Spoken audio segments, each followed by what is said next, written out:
ও বোনেরা, সমকালীন রাজনৈতিক বিষয়ে আজকে একটু টপিকস, খুবই গুরুত্ব টপিকস। ২৪ পরবর্তী আন্দোলনের পর বাংলাদেশ একটি ইসলামী শক্তি অভ্যুদয় হওয়ার একটা সম্ভাবনা ছিল প্রবল।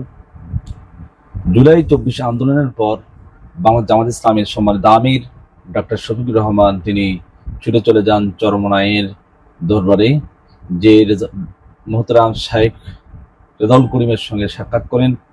সাক্ষাৎ করে তাদের সঙ্গে আলোচনার মাধ্যমে আগামী দিনে তিনি উত্থাপন করেন যে আমরা মুসলমান, আমাদের কোরআন একটা, আমাদের কাবা একটা, আমাদের নাবি একটা, আমাদের দিন একটা।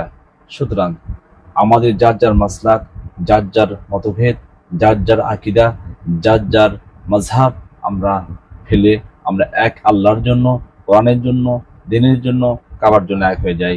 এ সূত্রে তারা এক হয়েছিল যে যেখানে যার যে অবস্থান সেখানে আমরা দেখব জামাত ইসলাম যেখানে শক্তিশালী সেখানে ইসলামী আন্দোলন চরমনায় আমরা সেখানে প্রার্থী দিব না। আবার যেখানে চরমনায়ের সংখ্যাগরিষ্ঠ জনগণ, চরমনায়ের জনপ্রিয়তা বেশি, সেখানে জামাত ইসলাম প্রার্থী দেবে না। এর সত্ত্বে তারা হয়েছিল জোট নয়, হবে একই বাক্সে নির্বাচন হবে, এই মর্মের সিদ্ধান্ত হয়েছিল। কিন্তু আমরা দেখলাম যে এই ক্রান্তি লগ্নে বাংলাদেশ জামাত ইসলামী যখন পিআর পদ্ধতি নিয়ে যখন আলোচনা করছিলেন, আন্দোলন সংগ্রাম চালিয়ে যাচ্ছেন, এই মুহূর্তে তখন কয়েকদিন আগে জামাতের সেক্রেটারি জেনারেল মিয়া গোলাম পরোয়ার তিনি ঘোষণা দিলেন বাংলাদেশ জামাত ইসলামী ২০০টি আসন নির্বাচন করে এবং ১০০টি আসন শরিক দলকে ছেড়ে দিবে। এই ঘোষণা আসার পর কিন্তু চরমনাই ইসলামী আন্দোলন তারা নিজেরাই ১০০টি আসন এবং ১৫০টি আসন তারা নিতে চায়, আর বাকি আসনগুলো জামাত ইসলাম নির্বাচন করবে।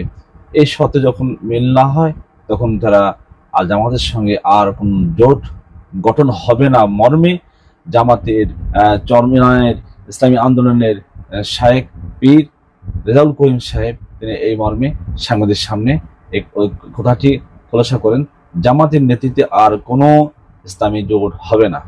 সুতরাং আমরা এই খবর শুনলাম দুঃখজনক, যারা আমরা চাই এই দেশে অনেক সরকার দেখেছি, একটিবার হলে ইসলামী সরকার আমরা দেখতে চাই, যখন হিন্দু, বৌদ্ধ, মুসলিম সকল স্তরের মানুষের ঘোষণা, আমরা একটিবার হলেও জামাত ইসলাম তথা ইসলামী শক্তিকে বাংলার নসরত দেখতে চাই।